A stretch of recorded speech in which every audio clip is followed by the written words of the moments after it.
అమృతం శ్రీరామ కీర్తనం సుకృతం.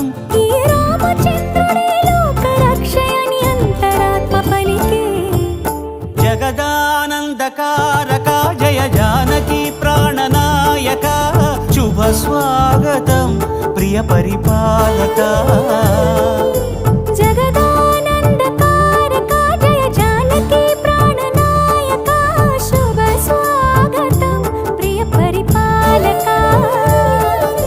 మంగళకరమౌ నీరాక ధర్మానికి వేదిక అవుగాక మా జీవనమే ఇక పావనమౌగాక.